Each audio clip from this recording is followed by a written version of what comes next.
আজকে শ্রীরামপুর পশু পাখির হাটে সেকেন্ড পার্ট ভিডিওটা নিয়ে এসেছি। তোমরা ফার্স্ট পুরো ভিডিওটা দেখো। ভিডিও শেষে পুরো অ্যাড্রেসটা দেওয়া আছে যে কি করে আসবে শ্রীরামপুর স্টেশন থেকে। তোমাদেরকে একটা রিকোয়েস্ট করবো লাইলা, আরো নতুন নতুন মজার মজার ভিডিও আসবে, তার আগে চ্যানেলটাকে ফলো করে দাও রে লাইলা।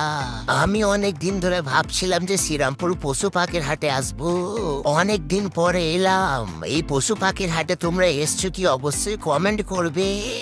আমার সাথে আছে আমার লাইলা বউ। আমি অনেকক্ষণ ধরে কথা বলেছি, এবার আমার বউ কথা বলবে।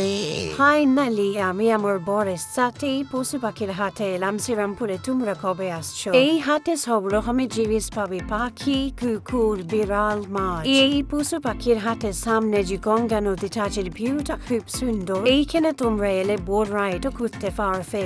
এই পশু পাখির হাটে আমাকে ঘুরতে খুবই ভালো লাগছে। এই দেখো গাইস, খুব সুন্দর টিয়া পাখি। এই টিয়া পাখিটা 10,000 টাকা জোড়া। আমি এই পাখিটা কিনবো না, এখন আমার কাছে অত টাকা নেই রে লাইলা।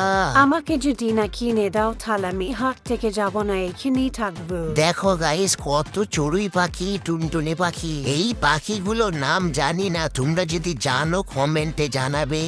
এইখানে খাঁচা ফাঁচা সব পাওয়া যায়। পাখির হাটের টাইম তো বলে দিচ্ছি, রবিবার 7টা থেকে 3টে-4টে অব্দি।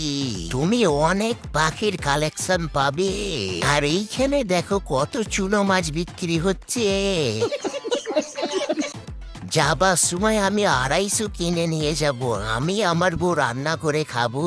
তোমাদের যদি কারো লাগে বলবে। 250 টাকা। তোমাদের ভিডিওটা কেমন লাগলো অবশ্যই কমেন্টে জানাবে। এই দেখো কত কালারিং খোলছে মাছ। ভিডিওটা ভালো লাগলে চ্যানেলটা ফলো করে একটা লাইক করবে। এই দেখো সাদা কালার আর কালো কালার চাঁদা মাছ। দেখো গঙ্গা নদীর ধারে পুরো মাছের পশু পাখির হাট। এখন খিদে পেয়ে গেছে, তাই চায়ের দোকান খুঁজছি, খুঁজে পাইনি। চলো ফাইনালি চায়ের দোকান খুঁজে পেয়ে গেছে, এবার চা খেয়ে নি। এবার তোমাদেরকে বলি শ্রীরামপুর থেকে কি করে পশু পাখির হাটে আসবে। হাওড়া বর্ধমান মেল লাইনে শ্রীরামপুর স্টেশনে নামবে। স্টেশন থেকে বেইরে বাঁ দিকে সোজা চলে আসবে। এখান থেকে অনেক টোটো যাচ্ছে পশু পাখির হাটে। শ্রীরামপুর কোর্টের সামনে পশু পাখির হাট। এখনো চ্যানেলটা ফলো করে নি, ফলো করে দাও।